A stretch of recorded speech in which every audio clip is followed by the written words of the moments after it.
everybody, thank you so much for clicking on my video to watch. So for today's video, I'm going to show you guys how to get smooth matte skin without looking cakey. I'm showing you guys all of my little tips and tricks in this video to achieve that look. I have more dry skin, so these steps really help me to make sure that my foundation doesn't get cakey throughout the day. Before we hop on into the video, please don't forget to subscribe. Click that little bell beside the subscribe button. That way you guys get notified every time I upload a new video. Also be sure to like this video if you enjoy it. And if you'd like to know my secrets to get some smooth matte skin, then please just keep watching. Okay, so you're going to want to start off with clean skin. So just do your skincare however you would normally in the morning or right before you do your makeup. And just make sure that you use a moisturizer to keep your skin nice and hydrated. You are going to want to make sure that you are hydrating your skin because that's going to make sure that your foundation isn't going to cling to any dry patches on your face or dry out your skin in general. So to prime, you'll obviously want to use a nice hydrating primer. Just make sure it's not a dewy or an illuminizing primer because that will just defeat the purpose of your skin being nice and matte. So these are a couple of my favorites. This one is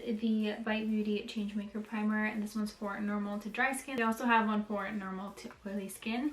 And then this one is from Cakey London. This one is their Watermelon Burst Hydrating Primer. This one has been my absolute favorite and go-to, so I'm going to use this one today. I just pump a little bit onto my hands, make sure your hands are washed and clean, and then I'm just gonna go over my face. This one is really refreshing.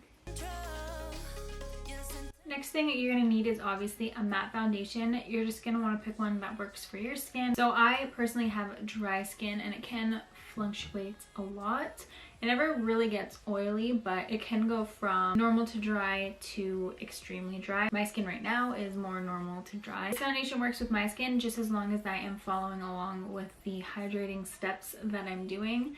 And then it wears really well for my skin. But if you have extremely dry skin and just matte foundations really don't work that well for you, try out this one. It's the Maybelline Matte and Poreless, and I don't find it to be very matte, that's why I'm not using it in this video. For me, this foundation's finish on my skin is sort of a silky matte finish, so it's really nice if you have really dry skin. When applying your foundation, you will want to use a damp sponge. This one's my favorite. It's from e.l.f. I will link it down below because I can't remember exactly what it's called, but it's like $5 and it's amazing. So when you're using a damp sponge, it makes your foundation go across your skin smooth and even, and it doesn't add too much foundation. And you want to make sure that you're not applying too much foundation or applying layers, because by doing that it will get cakey since you're adding multiple layers on top of your skin or adding too much. And then if you use a brush, it also gives a very full coverage finish, which also can end up looking the same. So damp sponge, it will just really apply it nice and smooth, and it will make sure you're not adding too much because when you use a sponge too, it soaks up some of the foundation, as you can see. This particular foundation is full coverage anyways, so you won't really need to add any layers on top of it. One layer should do the trick just fine. I don't even remember if I mentioned what this foundation was, but it is the Maybelline Super Stay, and I'm using the shade 120. Also want to make sure you're blending down the neck. Okay, so this is the foundation now on the skin. I'm going to move on to my concealer. This concealer I find works really well with matte foundations. You don't necessarily want to use a matte concealer just because you're using a matte foundation, because that can end up just being too heavy and too much on your face. So this one I really like because it's more on the hydrating side. It is the Too Faced Multi-Use Sculpting Concealer. I'm using the shade Almond. So I'm just going to pop this on, again using the same sponge to blend it out.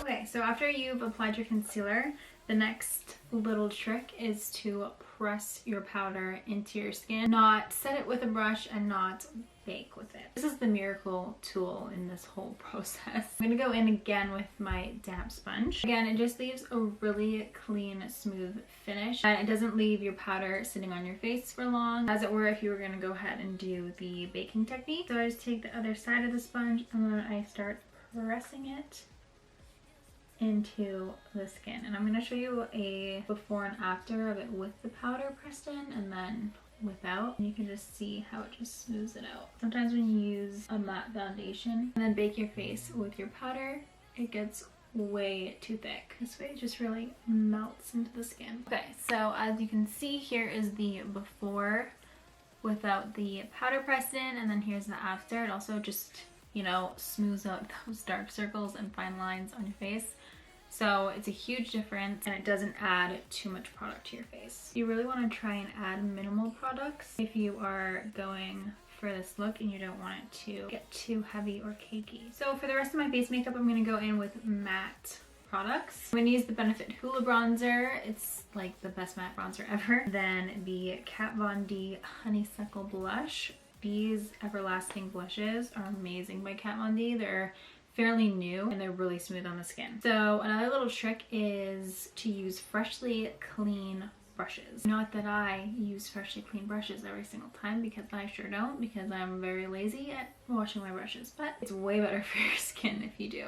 But the reason also for this is because you're not going to have any old product buildup in your brush. It's not going to end up being patchy or cakey and adding too many old products mixed in with new onto your skin. And again, you just want to use a light hand, trying not to add too much product to the skin. When you're trying to achieve a matte look, you obviously tend to stray away from cream products and luminizing products, so that leaves us with all of these powders to put on our face. But just as long as you don't add too much and are using a light hand, you should be fine. Okay, last step is just to set your face. So you don't want to use a dewy or luminizing setting spray either, because again, that will defeat the whole purpose. But also make sure you are using a setting spray that works with your skin. Some mattifying setting sprays can dry out your skin, so just make sure you find what works for you. This one works really well for me. It's the Maybelline Lasting Fix Matte Finish Setting Spray. I'm gonna go ahead and lock this into place. And then here's the close-up of finished skin.